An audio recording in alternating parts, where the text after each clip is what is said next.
Thank you very much for sticking around on the morning drift. Let's continue with that debate. We still have 1 hour 30 minutes to kill this, and we're right here to actually jump into it. Could you pass the mic to Shiko now? Thank you very much. Shiko, you said you come in and you support the Finance Bill 2023. Mbona una support Finance Bill 20? Nini imekufurahisha kwa hii bill? Na support kwa sababu vinye watu watakuwa wakitoa taxes. Yeah.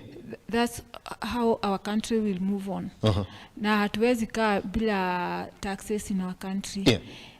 As in this country, na ile manifesto ilikuwa ya Kenya Kwanza. Yes. Ni kutengenezea watu mahali pazuri pa kufanyia kazi. Yeah. So as long as we have good environment ya kufanyia kazi, sisi tutakuwa tukilipa taxes. Okay. And then the president, I know, he'll make sure hii revenue mali itaenda kwa mifuko yenye itaingia, atakuwa akiwatch sana. Yes. And as he watches those mifuko, na afunge ile mashimo iko kwa watu tusisikie, then hizi pesa zilienda hivi, tunatafuta watu wenye walizichukua. So then our KRA wakuwe patriotic, wapende Kenya yetu. Na wawe wakiangalia taxes vile zinaenda. Then our country will move on. Na sisi even we volunteer ourselves to pay those taxes. Because we have those good environment to work. Na tunapata pesa. Because huwezi itoa taxes kama huna pesa. Na huna kazi. Pretty much. So if you have somewhere to work, we will pay those. We will volunteer to pay those taxes, because we know. Then our president, I know, he wants Kenya to be its own. Tuache kukopa, because that kukopa ndio imeleta hii mashida yote ya watu kulia hakuna pesa. As we can look 3 years ago. 3 years ago, a dollar was 100 shillings, and today is 130. Could be at 35, 135, yes. Yes, 130. So it has increased in that percent. So that 30% tukilipa na dollar, because we tunalipa hizi madeni na dollar, it will have increased in that percent. Acha niulize swali moja kutoka kwa hii bill, mali imekuguza vizuri. For us common citizens, by the way, what we look at is on excise duty and VAT. I'll be coming back to you on that. Now, Shiko nadhani uko kwa biz, sindio? Aya, acha nikwambie vile hii imesema. As from July of as from July, increased excise duty rates, mobile money transfer services, 12% to 15%, were increased by 3% again, all right? Creating a likelihood of increased mobile charges by telco operators. Excise duty kwa mobile charges increase. Again, hapa ni mali wameona tutatoa wapi pesa. Wamekuja kwa mobile money transactions, which essentially affects your customers. Your customers, number one, wako na VAT side ingine na wahit. Alafu tena wamekuja kwako, now they'll be told maybe to move 100 shillings, it'll cost more. Meaning, you might see a reduction in those people who want to pay for your services, because they know if I pay for those services that I'm going for, I'm losing more money. And you're still supporting. Yes, I'm supporting kabisa. Una supportaje mabizi yako inaenda ku affected? Okay, you know, yes, I'm married now and I'm a mother. Yes. And I have children. Na vile nilikuwa nipate hao watoto before I got morning sickness, ndio. So, tupate, we have to tusikie hiyo uchungu. Na hiyo uchungu ndio hatukuisikia. Unajua ndio ulipe taxes, unafua angalia around uone kama kila kitu kiko sawa. Ndio usema hii government yangu naipatia taxes. Shiko nataka kuniambia ukiangalia around taxes zako zenye unalipa vizuri tu hivi, 3% yako ya mobile transactions ikienda uko tu sawa. As long as I have a good environment to work. So you're saying the environment currently that the government is proposing kwako iko sawa. That's fine. Walker. Yes. All right, let's talk about it. I want you to first speak on the 3% housing fund that we're talking about here, and then again, acha tuzungumzie story sasa. Players in the gaming industry, all right, where majority of your comrades are, by the way. And I know esports, which is a very rising game, all right.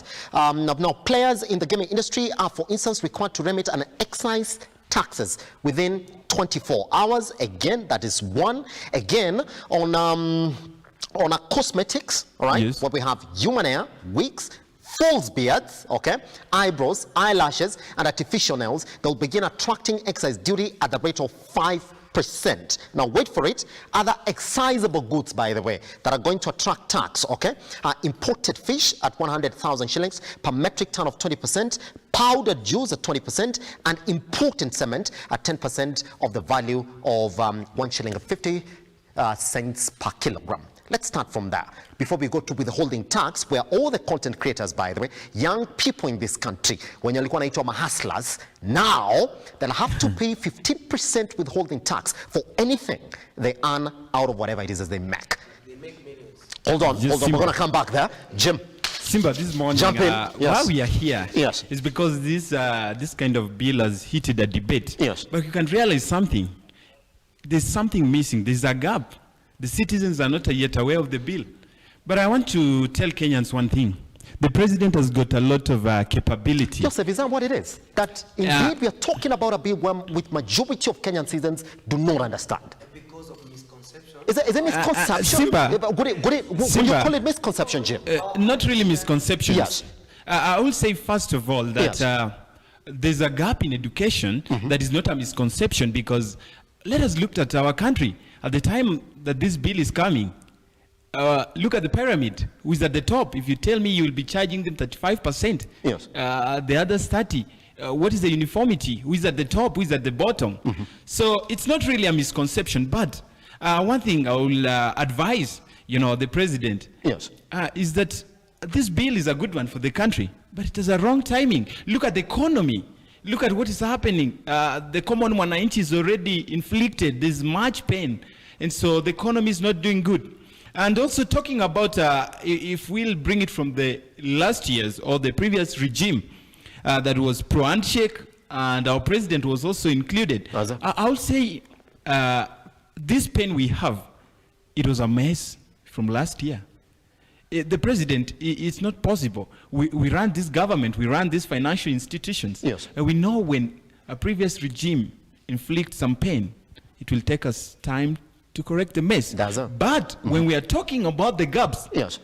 our president is doing a paperless economy. Yes. We are moving to a digital world. Yes. So we are so sure Yes. that the gap holes are going to be closed. Yes. We are so sure that with this bill, it can wait a bit. My question is, Joseph, but I'm coming to you.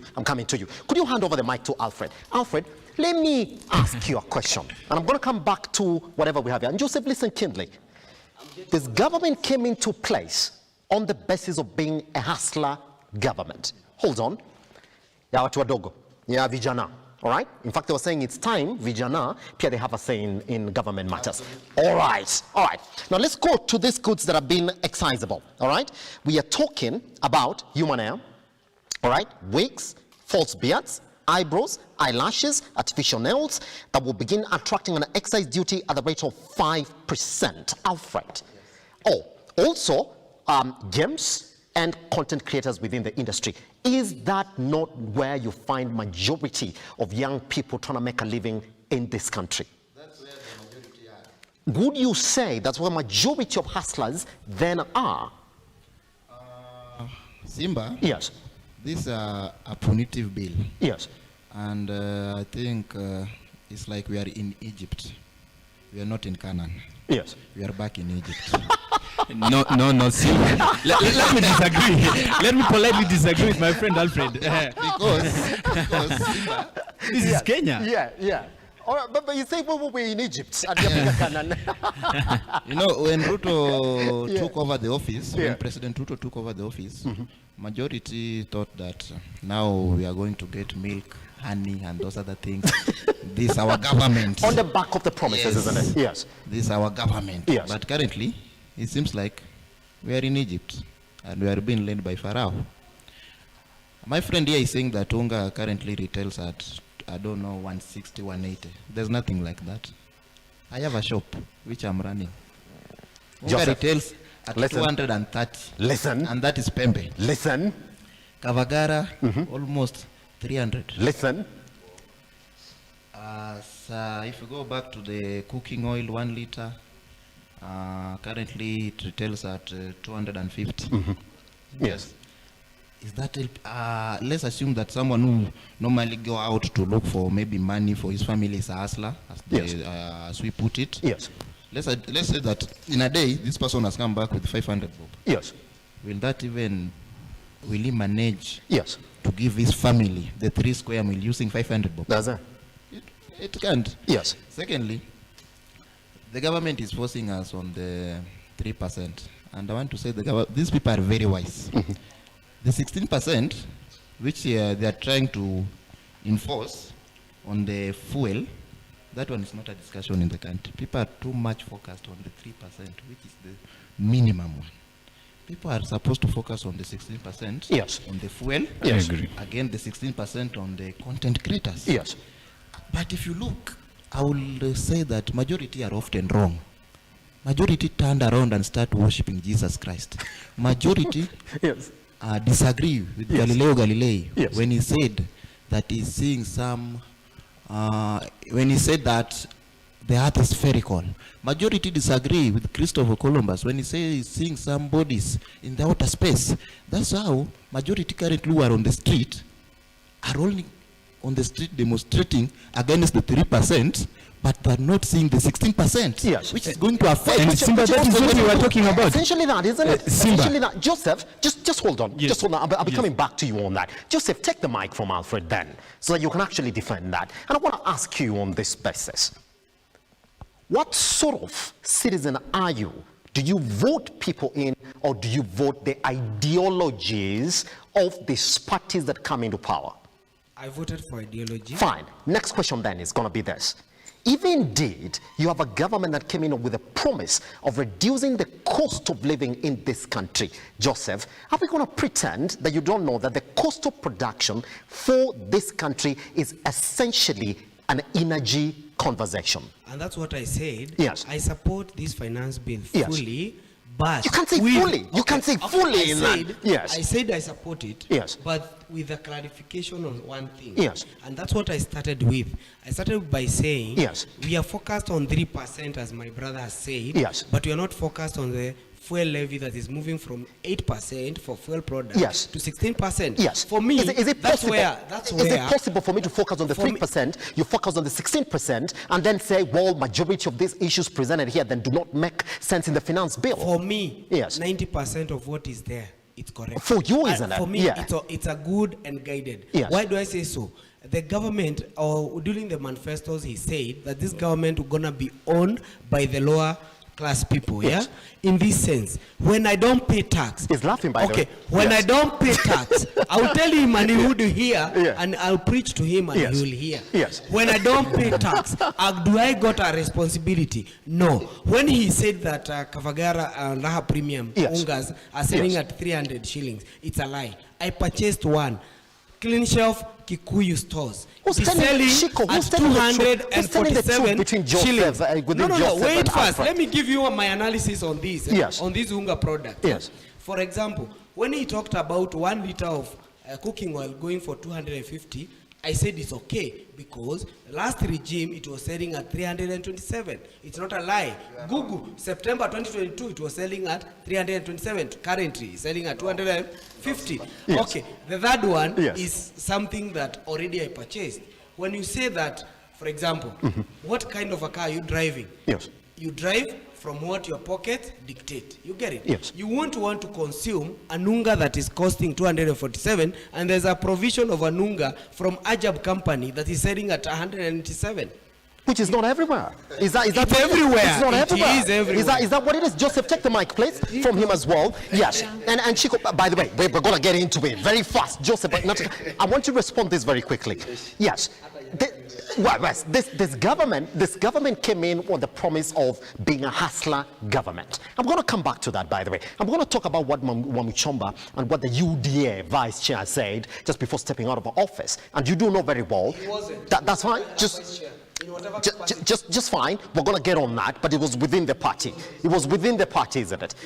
And UDA is essentially, I'm a member of yes. UDA. Just hold on. We're going to come back to that, Joseph.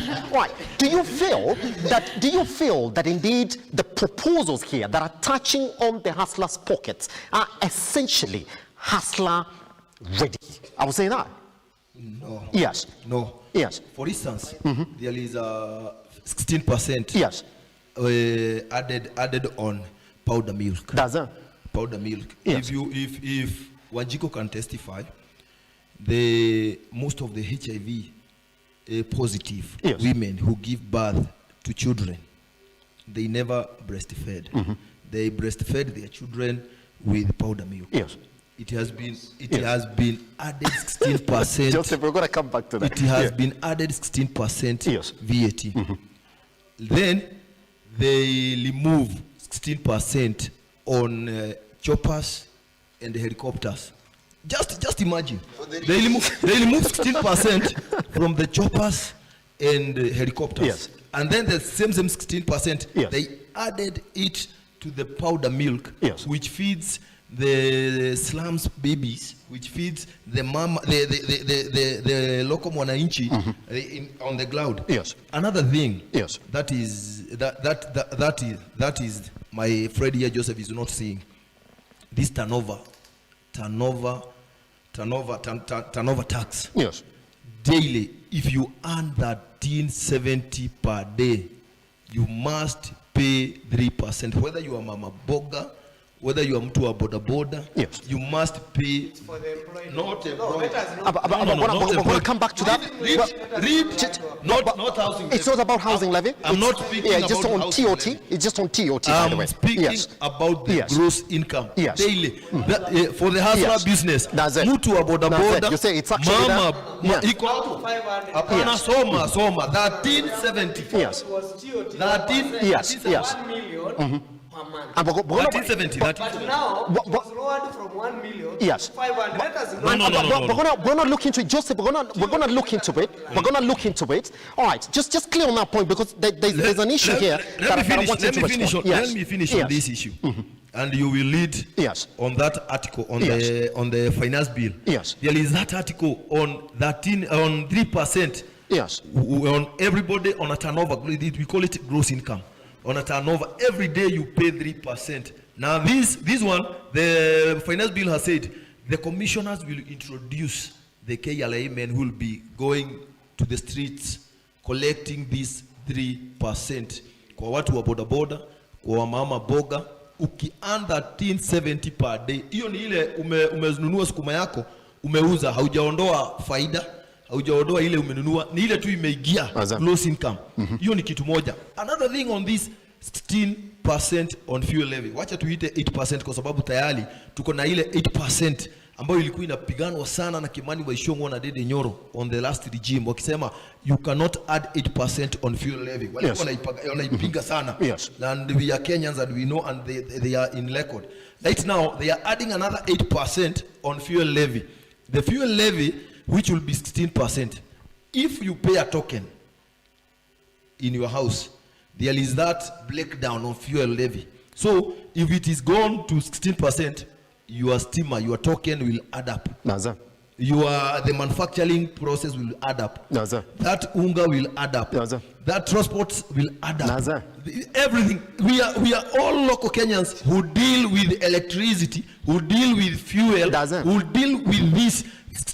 If they can remove the 16% on fuel levy on this finance bill, it will be beneficial to our Roko Wajiko. If Pretty much. they remove this 3% Yes. on gross income, the daily turnover income, it will benefit Wajiko as Mama Boga. It will benefit mtu wa boda boda. It will benefit those low income people. Imagine a fundi has been is being paid 1,400, and then he's being told to pay the 3% kwa sababu analipwa 1,400 per day.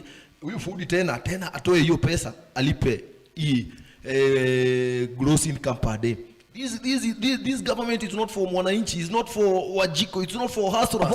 This government is for rich. How can they remove 16% from the 16% from helicopters and then they bring it to the powder milk, 16% from. I want Peter to jump in as well. Peter, take us on a break, and you only have 1 minute. I'm going to come back with you from this break, then come back to Shiko, because indeed that's where the conversation has started now, Shiko, because you hear, indeed, even as you support the finance bill, life is going to be very expensive. So Peter, in 45 seconds before we go on this break, do you feel that generally, when you balance this finance bill, I mean, the good parts and the parts that we need to talk about deeply, do you feel that indeed it's a good bill for you, or it's a hustler bill? No, it's not a good bill. Yes. And it's not a hustler bill. Yes. Because what my friend was saying, yes, about the 3% turnover for the business hustlers, that one, anybody who's earning around 1370 per year, he'll be paying a tax of 15,000 shillings. Go back to the 16%, about the 16% of petroleum products. That means everything will rise up. For the mama mboga who want to go to the market, for example, you want to go to Githurai to buy a skuma, that means he'll be forced to add up something for the matatu guy. So the life will continue to be difficult. And I want to tell those people who are supporting these bills, don't lie to the president. And Mr. President, don't be lied with those people who are lying to you, because this Kenya is going in the wrong direction. People are not advising you well. Yes. The communication team in the President Ruto regime, they are lying to him, because common hustler and mwananchi is suffering because of whatever you are putting on these bills. Yes. Thank you. Pretty much. Now, Joseph, just to clarify, that's it. We should be factual. Just factual in the sense of yes. I want to correct a narrative. Yes. That's why I said misconceptions. Yes. There. I want to correct something from my brother Joseph. Yes. He said if you are earning 1347 in a 1370 in a day, you be taxed 3% of TOT. Yes. I would read for you what it entails. Yes. Why should you pay for TAT? Tax turnover tax. Turnover tax is payable by a resident person whose gross turnover currently, I'm talking about current, not what is being proposed. Turnover from businesses who is earning more than Kenya shillings 1 million and does not exceed 50 million in any given year. That's fine. You get it? Yes. If you calculate, Yes. we go to the facts. If you calculate 1370 times 30, that's close to 40,000. If you multiply that by 12, it's around 480. Yes. You are not taxed. Yes. You are not taxed. Why do I say so? In the coming finance bill, you are not taxed. Yes. Because it states now from 1 million, it goes down to 500,000. You get it? So if you are earning 480 as a mama mboga, 480,000 in a year, you are never taxed. So let us not lie to our people. Let us be truthful. Let us be honest with ourselves. Here's the fact, though, and we'll not come back so you interpret. Just hold on. I want Joseph. Those are chemicals that we import. Those are chemicals. We want milk from them, hold on, Joseph. It's not taxed. Shiko, just take over the mic. Just take a minute or so. And but we're going to come back so that you see exactly what your interpretation is. Because that's it. That will make them to be baptized in a new dimension. That's it. They are. Now, this is exactly what we know from the finance bill, by the way. And Shiko, just 20 seconds, we're going to go on a break right now. That formal and informal traders will sell more than 1369 shillings a day. Among the casualties of the Finance Bill 2023, which is set to become law if passed by Parliament. I'm going to come and tell you exactly what particular clause would make his point valid. The interpretation might be different, but then if you sell 1369 shillings a day, essentially 1370, then indeed you're going to be a casualty. Just hold on. No, just hold on. I'm going to tell you that particular clause.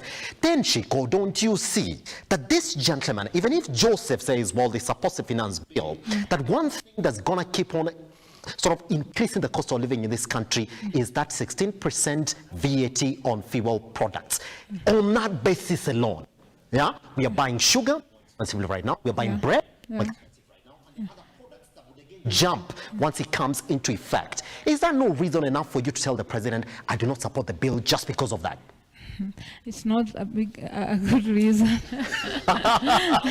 Yeah, it's not a good reason.